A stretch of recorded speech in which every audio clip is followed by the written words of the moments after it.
सभी वैष्णव को जय श्री कृष्ण। देव शनि एकादशी, इसे मोक्षदा एकादशी, वैकुंठ एकादशी या हरि शनि एकादशी, ऐसे बहुत सारे नामों से जाना जाता है। सबसे बड़ी विष्णु को प्रिय माने देव शनि एकादशी। देव शनि माने भगवान सो जाते हैं। एक कल्पना है, भगवान सोते नहीं हैं, हम सबको पता है। भगवान के एक वक्र दृष्टि होने से भी हमारा जीवन अस्त व्यस्त हो जाता है, पूरा जगत विश्व डगमगाने लगता है। लेकिन इस 4 महीने में मानव को, पशु पक्षी सबको जो कुछ अन्न वस्त्र जल की जरूरत है वो भगवान इसी समय ज़्यादा से ज़्यादा उत्पन्न करते हैं और उसका श्रेय मानव को देते हैं कि मैं तो सो गया था, आपने किया। ये एक कहानी है। भगवान कभी सोते नहीं हैं, लेकिन हमें जागरूक करने के लिए, ज़्यादा एक्टिव करने के लिए, उठो, जागरूक हो और अपना कर्तव्य करने की शुरुआत करो। अगर ये समय और तक अगर आप चूक गए तो बहुत मुश्किल है। कहने मतलब हमें जागरूक होकर हमेशा कर्तव्य करने रहने का है। और इसके पीछे का सबसे जो रहस्य है बड़ा, वो ये है कि भगवान कहते हैं काम करता जा, हाँक मारता जा, मैं तेरे लिए मदद के लिए तैयार हूँ। फिर से कहूँगा, काम करता जा, हाँक मारता जा, मैं तेरे लिए मदद के लिए तैयार हूँ। जो काम करता है भगवान उसे मदद करते हैं। ऐसा कभी नहीं हुआ है कि हमने काम करने की शुरुआत की, भगवान ने हमें उसका फल दिया। अच्छा किया तो अच्छा फल मिलेगा, बुरा किया तो बुरा फल मिलेगा। क्यों हम फिर अच्छे के पीछे भागे, उसी के लक्ष्य बनाए? क्योंकि बाकी जो कुछ किया है, जो कुछ कमाएंगे दूसरे, वो सब यही रहने वाला है। हमें सबको पता है कि भागवत महापुराण में भी कहा गया है कि शंकासुर का वध किया। शंकासुर माने क्या है? राक्षस था। आज के ज़माने में राक्षस है, पैंट शर्ट बूट सूट पहनने वाले हैं। काम क्रोध लोभ मोह मद मत्सर और अहंकार, आलस और जिसको खाने का है, वो शंकासुर है। तो उसका वध किया है। भगवान हमें वही कहते हैं कि आपको भी इन सब का वध करना है। दूसरी एक माने पुराण जो कथा है उसमें कहा गया है कि मांधाता नाम का राजा सतयुग में हुआ।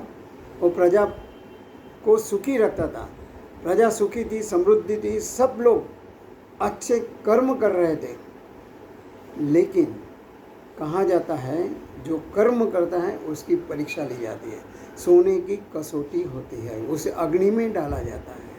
इसलिए जो अच्छे काम करते हैं उनकी भगवान कसौटी करता है। उस कसौटी में हम कैसे रहते हैं, हमारा जीवन चित्तप्रज्ञ है कि नहीं, भगवान पर हमारी पूरी श्रद्धा है या नहीं, विश्वास है या नहीं, ये भगवान हमारी परीक्षा करते हैं।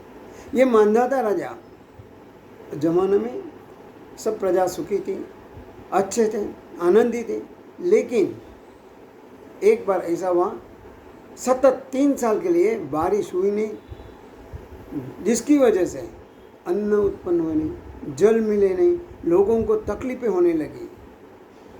मांधाता राजा डगमगाया नहीं, उसने भगवान को छोड़ा नहीं। हमें तो तुरंत भगवान, कुछ संकट आया तो हमारे भगवान कहाँ है? भगवान होता ऐसा होता कि हम ये प्रश्न करते, ये नहीं करना है, भगवान ने जो मेरी कसौटी कर रहा है मेरे अच्छे के लिए कर रहा है, ये हमें समझ होनी जाए। कहते हैं शोक करे थे तू शा माटे, भगवान करे थे भला माटे। माने तू दुखी क्यों होता है? जो हो रहा है अच्छे के लिए हो रहा है।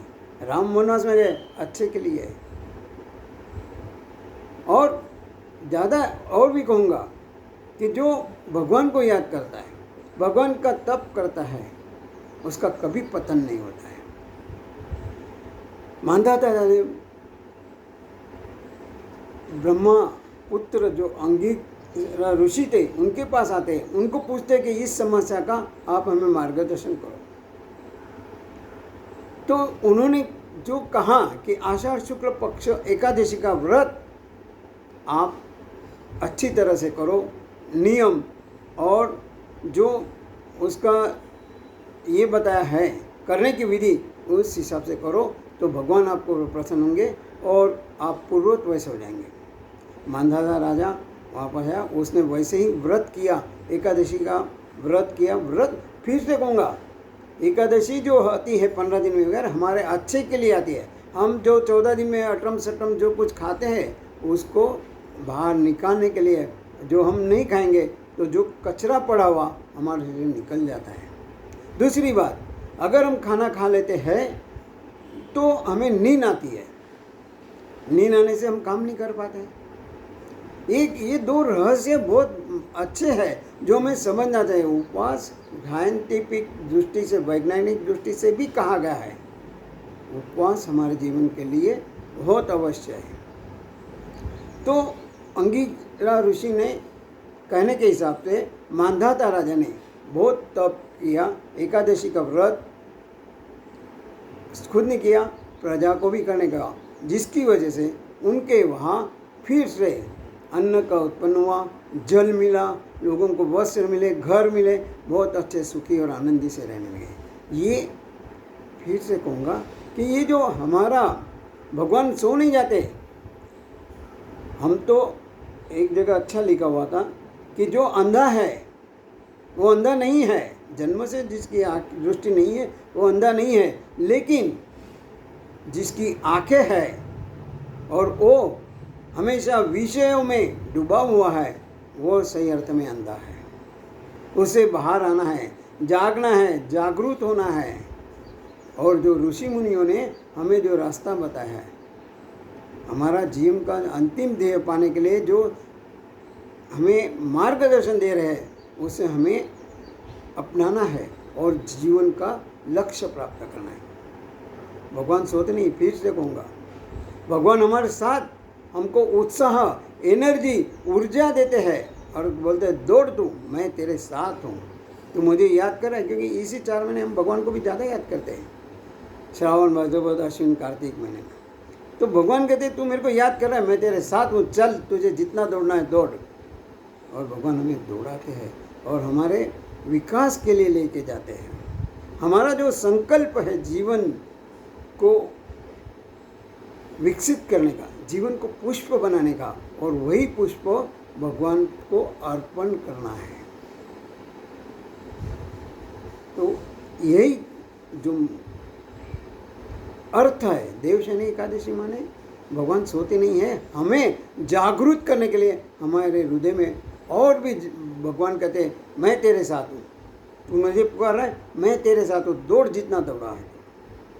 तो भगवान से आज एकादशी, देवशयनी एकादशी, यही प्रार्थना करते गए। हम तो भगवान दौड़ने के लिए तैयार हैं। अगर कभी आलस आ जाता है तो हमें उस आलस से दूर करके हमारे में ऐसी ऊर्जा दो, ऐसी शक्ति दो, ऐसी भक्ति दो कि हम तेरे साथ जुड़े रहें। और तूने और ऋषि मुनियों ने, गुरुओं ने जो रास्ता बनाया है, जो मार्गदर्शन किया है, उसे हम अपनाएं और अपना जीवन का जो लक्ष्य है उसे प्राप्त करने के लिए हम कड़ी मेहनत करें।